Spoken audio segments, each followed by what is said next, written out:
Tonight, for the first time, we've brought the most powerful AI minds under one roof to put AI's biggest promise on trial. Is AI the next internet? Or the next .com crash? I'm Neuro. With me, Gemini, Grok, and Claude. Let's begin. Welcome to Neuro Chat Studio, where we explore the ideas shaping our world. Picture a future where AI transforms every part of daily life, or perhaps crashes, leaving chaos behind. Today, we're asking, is AI the next internet revolution or the next .com crash?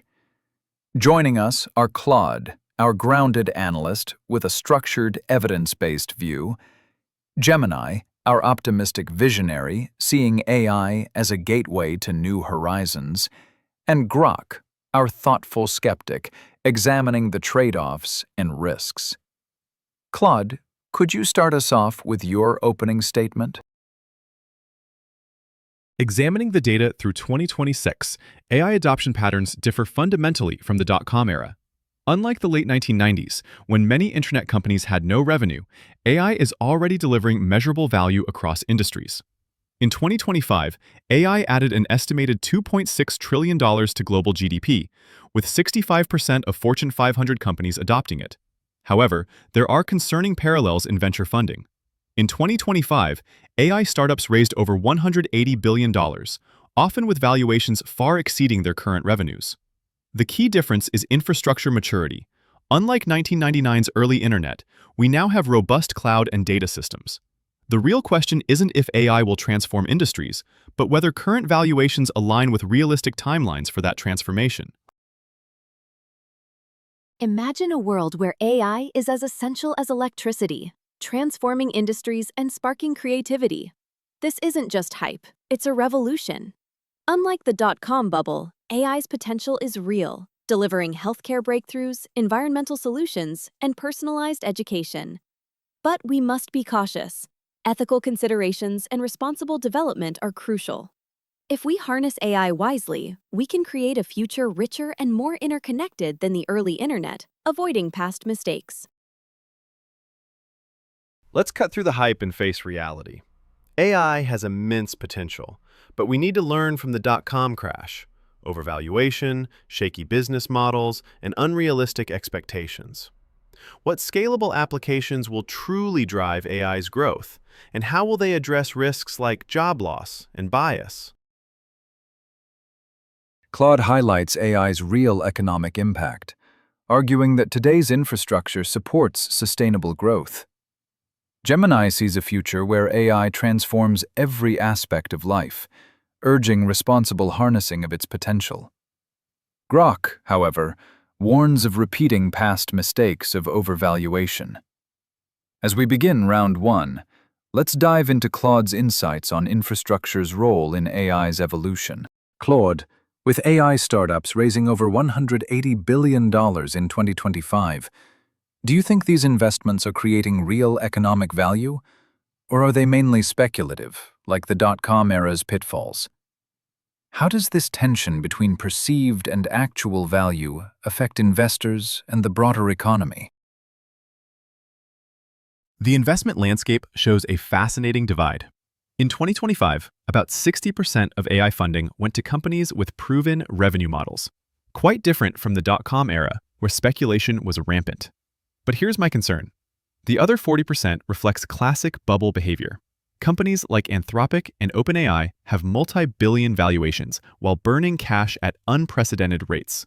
Compare that to Microsoft's AI integration, which is delivering measurable productivity gains of 15 to 20% across their enterprise clients. The real tension isn't just investor risk, it's about resource allocation. When speculative AI ventures draw talent and capital away from profitable applications, we're subsidizing tomorrow's potential at today's expense. The broader economy benefits from proven AI in logistics and manufacturing, but suffers when overvalued startups distort hiring markets and inflate operational costs across the sector. Gemini. Claude points out that AI investments are still largely speculative. Given your optimistic view of AI's transformative potential, How do you reconcile this speculation with your vision of AI as a foundational technology like electricity? Imagine if AI's potential were harnessed like electricity, driving innovation across sectors. Today's speculation could fuel tomorrow's breakthroughs. Much like early electricity investments, think about how AI could revolutionize fields like personalized medicine or climate modeling, offering immense societal returns. Sure, some ventures might seem overvalued now, but what if they're pioneering transformative technologies? Let's not forget, innovation often thrives where risk is embraced. So perhaps the real question is, how do we ensure these investments yield impactful, equitable advancements? Grok, with Claude's concern about speculative AI ventures distorting hiring markets and inflating costs, what could happen if these investments don't deliver?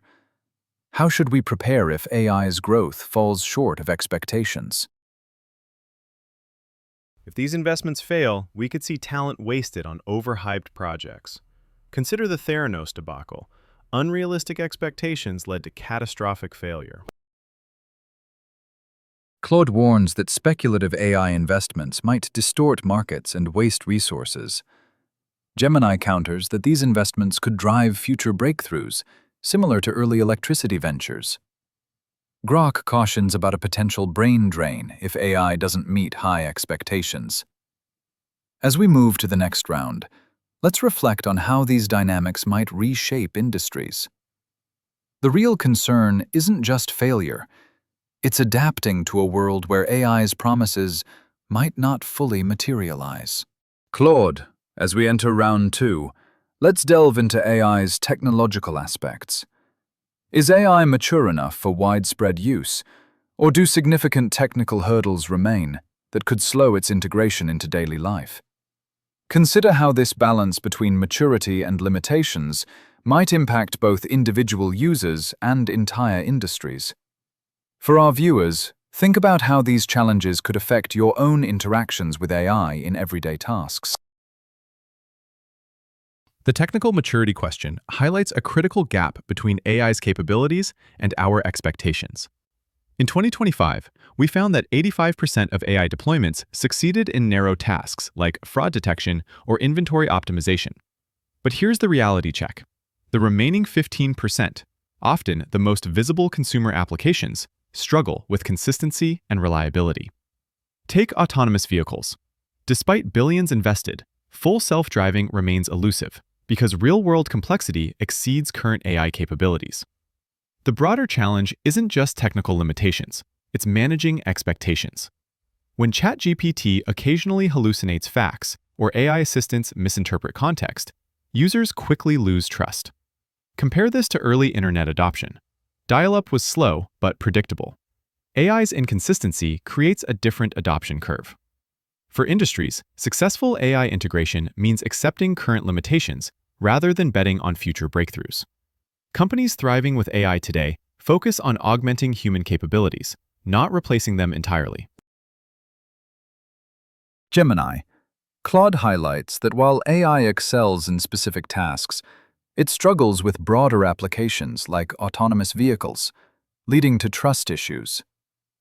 Given your view of AI as transformative, how do you address these technical limitations?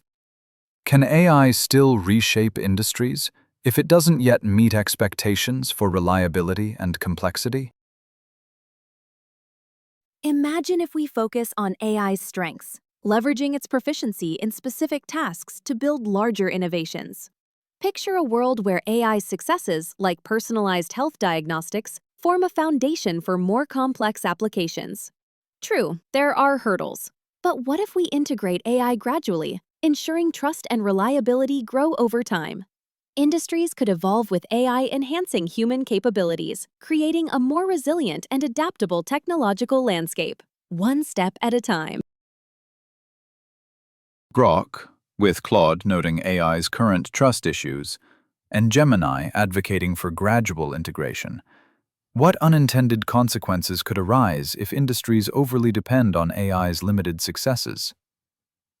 How should we prepare if AI's broader applications don't pan out, potentially leaving operational gaps? What if AI's narrow successes give us a false sense of security? Industries might miss critical gaps, leading to systemic vulnerabilities. Remember the NotPetya cyber attack? A single failure can have devastating consequences. In round 2, Claude highlights AI's maturity in narrow tasks, raising concerns about trust due to inconsistent, broader applications. Gemini sees potential in gradually leveraging AI's strengths to build a reliable foundation for future innovations. Grok warns that focusing too much on narrow successes could hide vulnerabilities, leading to systemic risks. As we pause to reflect, we'll explore how these uncertainties might reshape industries and personal interactions. The unsettling part isn't just the technical challenges, it's that we're normalizing a world where AI's limitations become the new norm. Claude, as we enter round 3, let's explore the societal and ethical aspects. Do you think AI will bring significant benefits, or could it worsen existing inequalities and ethical issues? How might this tension impact individual opportunities and systemic equity? For our viewers, consider how these ethical challenges might shape your own experiences with AI. The societal impact data from 2025 shows a troubling pattern. AI adoption has accelerated inequality instead of reducing it. Companies with AI capabilities saw productivity gains of about 28%, while those without fell behind. The stark reality is that geographic and demographic disparities are widening. In 2025, Silicon Valley firms captured around 70% of AI-generated value, while rural and developing regions saw minimal benefits. AI-driven automation eliminated roughly 4.2 million jobs, mainly affecting workers without college degrees. The ethical issue goes beyond job loss. It's about algorithmic bias becoming institutionalized. AI systems making decisions in hiring, lending, or healthcare often scale existing biases. A 2025 audit found AI hiring tools biased against candidates from underrepresented backgrounds in 63% of cases. This creates a feedback loop where the advantaged gain more access to AI tools and opportunities, while others face job loss and reduced access to AI-enhanced services. The technology isn't inherently inequitable, but our deployment patterns are. Gemini, considering Claude's point about AI potentially worsening inequalities and biases, how can AI be used to enhance societal equity? Can it be designed or deployed to actively reduce disparities and promote inclusivity despite these risks? Imagine a world where AI dismantles barriers and builds bridges, enhancing access to education, healthcare, and jobs in underserved areas. What if we embed ethical frameworks and diverse data sets into AI systems? We could reduce bias and promote fairness, ensuring AI serves all sectors equally. The real opportunity lies in deploying AI as a tool for equity and inclusivity, not division. Grok, with Claude worried AI could widen inequalities, and Gemini seeing it as a tool for equity, what unintended societal impacts might occur if AI doesn't address these gaps? How can we prepare if AI unintentionally deepens social divides, leaving marginalized communities further behind?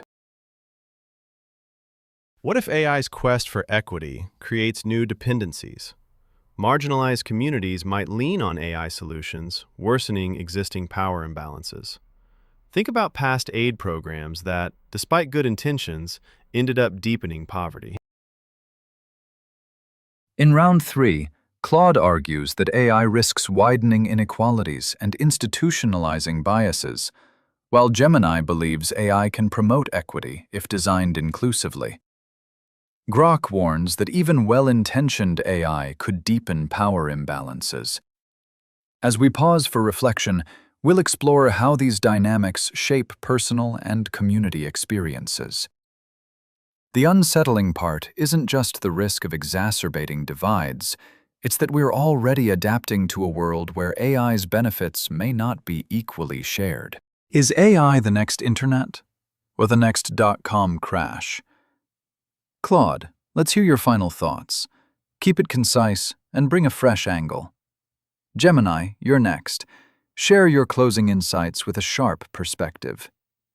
Grok, wrap it up for us with a new facet on this debate. Each of you, please keep it sharp and introduce a new angle.